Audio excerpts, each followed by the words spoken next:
everyone, welcome back to another episode of Lead and Learn with Occupational Health and Safety. My name is Amo Mulema. Thank you guys so much for joining me once again on the channel.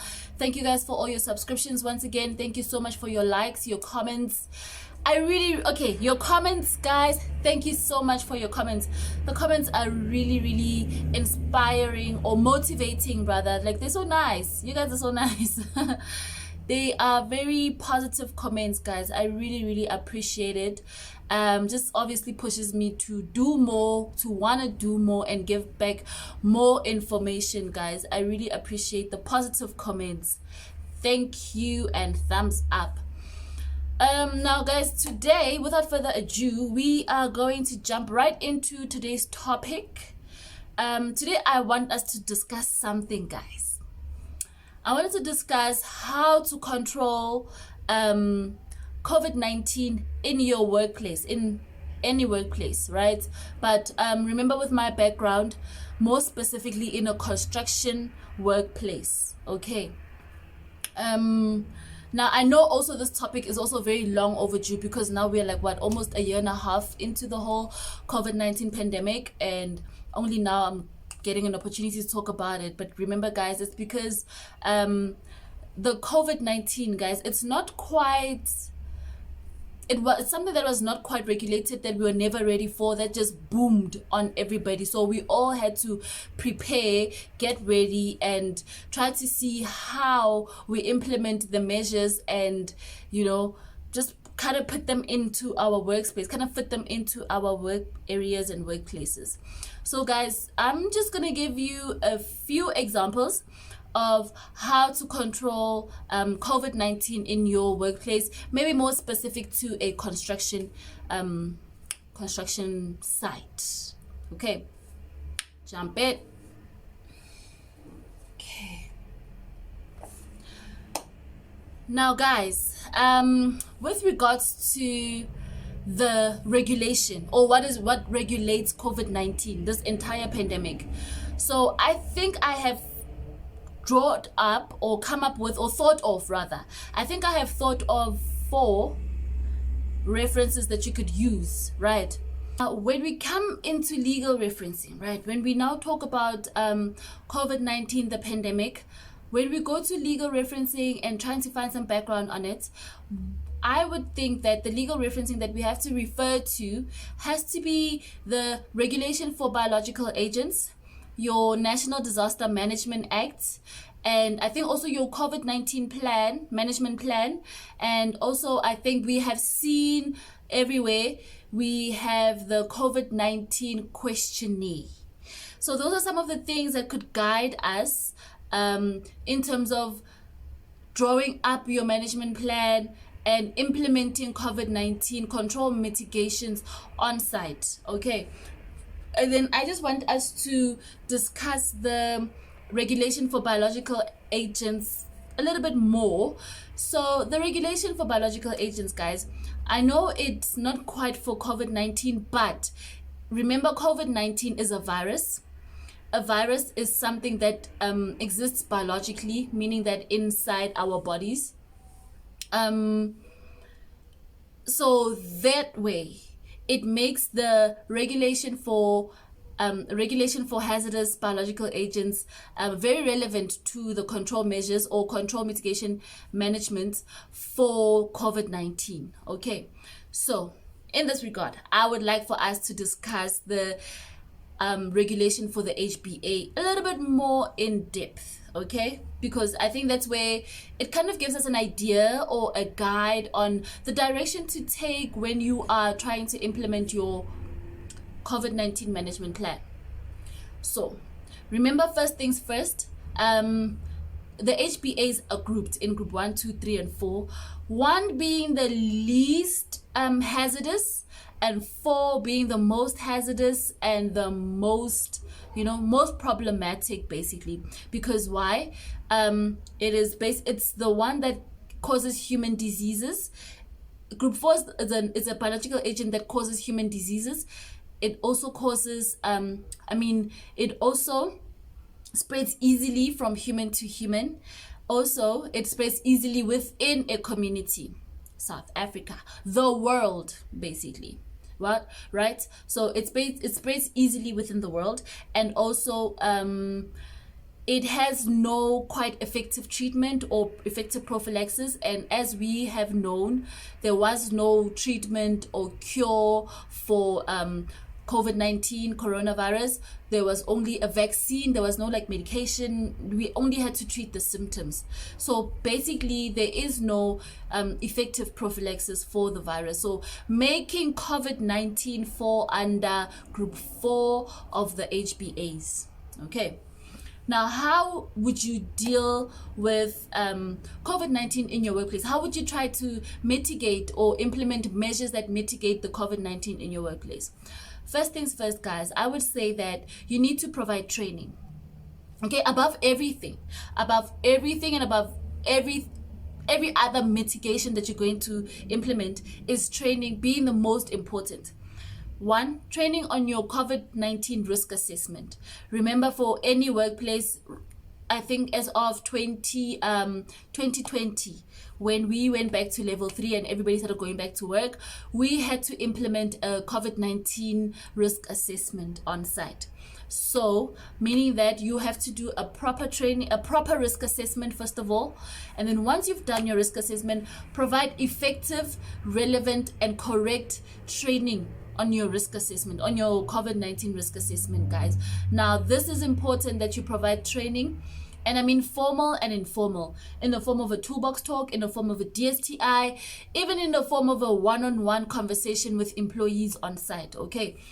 Or even an inspection when you're doing your walkabout inspections. So it will be quite important for you to ensure that everybody is aware of what is going on, everybody is aware of what you are trying to implement, the mitigations that you're trying to implement on the site, by saying, hey, everybody wear a mask, hey, everybody social distance, hey, everybody do this, that. So people need to be aware and know exactly why you are doing what you are doing, or you are saying what you are saying. If you're telling people to wear a mask, why are you saying we should wear a mask?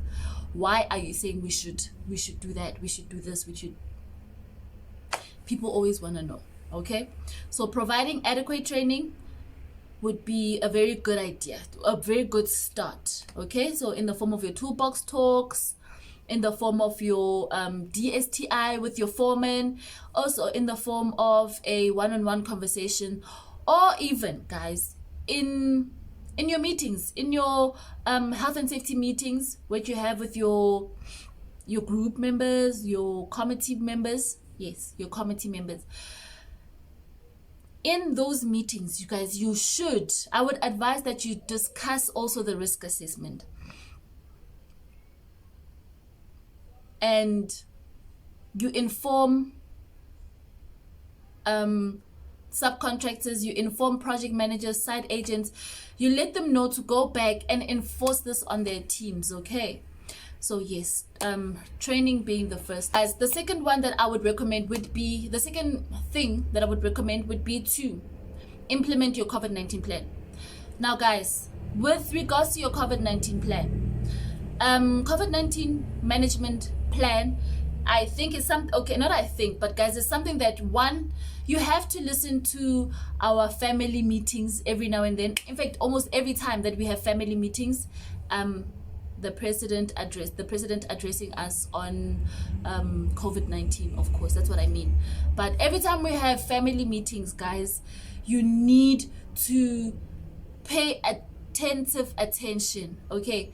Pay attention, listen to everything they're saying, so that you go back to your COVID-19 management plan and you see how you adjust, amend, and make changes, relevant changes to what the president has just said. Changes, because I feel like every single time the president talks, he is trying to accommodate South Africa and our needs. Also, bearing in mind that this is a very deadly virus, we could die. So every single thing that he's giving us, it is a mitigation measure, okay? It is a mitigation, it is a way to improve how we're controlling and trying to prevent ourselves from contracting the virus. So, going back to my video, okay, going back to my topic. I would also implement the COVID-19 plan. Now, the COVID-19 plan would be something that you have to keep updating every single time we have a family meeting. You have to keep updating on how we can protect ourselves, why we need to protect ourselves, and also how we can protect others around us, how we can ensure that others around us do not affect us or infect us. And also, when you're making reference to your COVID-19 management plan, you need to address the fact that who is in charge.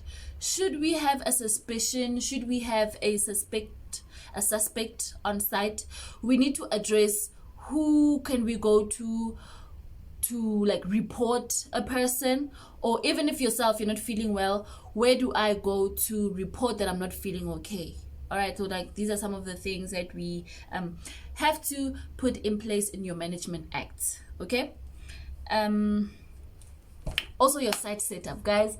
I'm so sorry, I'm always looking down. So also your site setup, guys. Your site setup, you have to set up your site. Remember, this is a new thing, so everybody's still trying to get the hang of it, but setting up your site in a way that accommodates quarantine, accommodates positive people who think they are positive and people who think they might not be positive. And also within the quarantine area, like there in your quarantine room, you need to separate people. Just because this one is showing symptoms and thinks they got COVID doesn't mean they should mix with the next person who also thinks they've got COVID but showing no symptoms, or rather showing symptoms but doesn't quite know, So it's also quite very important that even within your quarantine area, you maintain social distancing, you maintain the wearing of masks and sanitizing and everything. Okay, so now going to site. When you're on site, first of all, going back to your plan, within your plan, you also need to appoint a COVID-19 coordinator. A COVID-19 coordinator, and this is according to the National Disaster Management Act. That's where you're going to find legal referencing for this appointment. So you need to appoint this person who's going to be basically in charge. And it is not a person. In my opinion, I think it's a group of people. The same way you've got your SHE committee, I feel you should have your COVID-19 committee, because not one person can be in charge of implementing COVID-19 control measures on site. But obviously, being the safety officer or safety rep, safety manager, you need to provide people training, give them informal training on how they can look after themselves, why they need to look after themselves, and how to also look after others, how to implement this COVID-19 management plan that you're trying to implement. Okay, so like I said, you have to appoint a group of people. Even if you've got 2 or 3 people that are coordinators, that are just assisting to run around, check around if everything is in place. Okay, so yes, going back to site. Now on site, what we have is a hand wash station. Guys, have few hand wash stations. Maybe you can have like 4 or 5 hand wash stations next to the toilet, by the eating area, just outside your office, just outside your site, just basically everywhere. Have a hand wash station as often as many places as you can. Okay, and then your sanitizing stations must be literally everywhere. A sanitizing station is nothing fancy, guys. It's just you placing a bottle of sanitizer and a signage pointing down to this bottle of sanitizer, saying that this is a sanitizing station. And then another thing, guys, that you can try to implement would be the wearing of masks. Guys, let me tell you, wearing of mask is super important. And I just want to make a practical example. Let's talk about 2020. Yeah, we got COVID. The whole pandemic happened in 2020. From 2020 June, okay, I'm talking about people who went back to work and those who were socializing and 2020 June until August, September. How many of us actually got flu? I think zero, guys. Like, okay, well, obviously quite a lot. Okay, quite Okay, obviously some of you did get flu, but you know, it wasn't the usual number of times that you would have gotten flu. It wasn't the usual flu that you would get. And also, for some of us, like for myself specifically, I didn't even get flu at all in 2020. I think I got my first flu in 2020 December, when now I was like at work, I was back at work, I was up and down all the time. Okay, but other than that, I hardly got any flu. And I think it is because we were all wearing masks. So I just want to emphasize on the importance of a mask, guys. Like, the mask is super, super helpful in ways that we don't even know, in ways that we don't even imagine. But the mask, guys, the mask was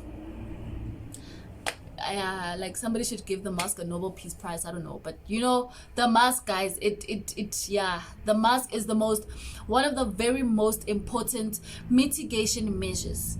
Now, I know that employees will complain about wearing a mask throughout the whole day. Hey, it's hot, hey this, hey that, I can't breathe. I also just want to say that, as opposed to a cloth mask, a surgical mask was one of those things that I found to be much better to wear throughout the whole day. You can actually breathe more easily through a surgical mask than you can through a cloth mask. So if you are trying to also implement something like that, try to go for surgical masks for everybody on site rather than a dust mask. Okay, but dust mask obviously for dust, but rather than implementing face masks for everybody, go for surgical masks. Surgical masks would also assist quite a lot. And then maintaining social distancing, guys. Now remember, in a construction place, most of the time we are working like this. One person is building a wall from here, another is building a wall from here, and they have to meet somewhere in the middle. So what happens to social distancing? Out the window. In a construction place, you have to lift something together. We're lifting heavy objects together. What happens to social distancing? Out the window. Basically, in a construction area, we have to work together most of the times. We are working together most of the times. And social distancing tends to be one of those things that is just out the window. But to minimize people, or to minimize a group of people, because also sometimes you will find that there is 3 or 2 people working and 3 that are just waiting on them to finish something so that they can also get into their schedule or shifts. So how's about minimizing that type of interaction, and instead of waiting on them, rather go put a distance on them. Okay, don't wait in their face, but rather wait somewhere else. And also making your groups smaller. Instead of making, maybe like sending 50 people to go do something at one area, to clean up an area, send less people. So that is the one way that we can maintain social distancing on site. But generally speaking, social distancing is one of the most difficult things to implement on a construction site, but also not impossible. It's also very, very possible. Okay. And then now this one that I'm about to say, guys, it's a bit shaky because I know that it compromises with a lot of people's shifts, pockets, but the implementation of working in shifts, working less days. Instead of having a construction going on for every single day, have construction that is working for people coming in shifts. First of all, instead of having a whole 30 people on one side, let's cut it in half. Let's have 15 people coming in. And then instead of 15 people coming every day, let's have 15 people coming 3 times a week. If you want to work Saturday, Sunday, let them come in 4 times, 5 times a week, but have days in between. Okay. And then, one of the most important things was also the thermometer scan. Scanning at the entrance, guys. This has also been one of the helpful things to do. But I also see and I noticed that quite a lot of places are not even taking temperature anymore. The reason we're not taking temperature anymore is because somebody can also test positive for COVID-19 even without having a fever. So I think maybe like having a fever would be at one of the advanced stages of having the COVID virus. Okay, so guys, I think that is how I would implement COVID-19 in my workspace, or that is how I have controlled it in my workspace.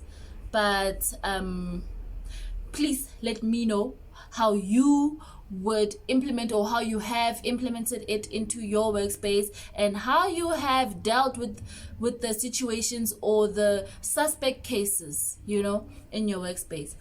And yeah, guys, that is all that I have to share with you today.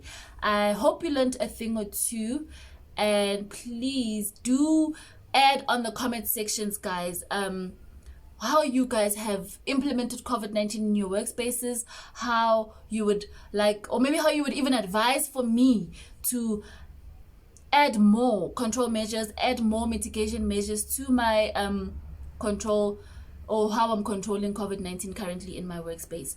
I hope you guys learned a thing or two, and I hope you also enjoyed the video, more importantly.